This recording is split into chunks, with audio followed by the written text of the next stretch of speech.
Good morning! Eto, magluluto ako ng champurado. Chocolate porridge. Pinasosyal. Ayan yung aking malagkit. Binuhos ko na ang aking tinunaw na cocoa powder. Tapos, haluin lang para walang lumps yung cocoa powder natin. Eto ang sikreto ko sa aking yummy champurado, guys. Grated dark chocolate. Lalo siyang sumasarap kapag lagyan natin yan. Diba? Ano ang champurado kung walang asukal? Nothing.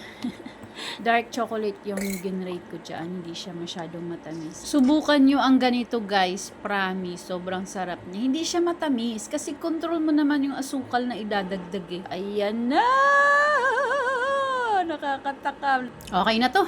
Lagyan natin ng evaporated milk para sa added creaminess. Kainan na!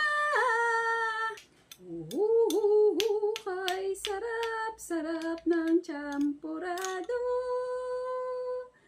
Yummy, yummy! Ang sarap nito, guys, sa almusal at merienda. Diba? Siyempre, tikman muna natin siyang siya lang. Napapalunok na ako. Diba? Ang sarap ng champurado ko. Meron siyang grated chocolate. Chocolate. I need someone special to say,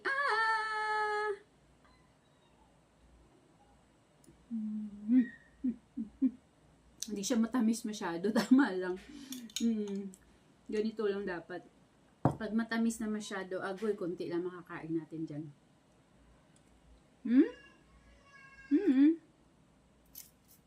Tuyo! Ito ang masarap na partner. Ganito ako kumain ng tuyo. Ganyan lang siya. Ganyan. Tanggalin natin yan. Ito lang kung... diba?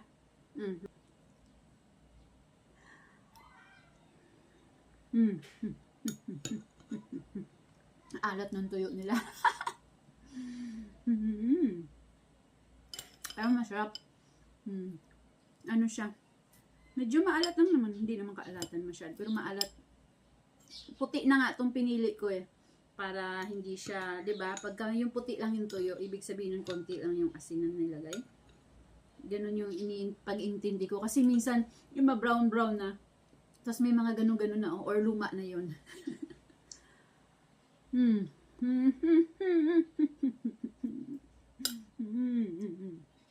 Sarap. Kainan na. Magchampurado na kayo.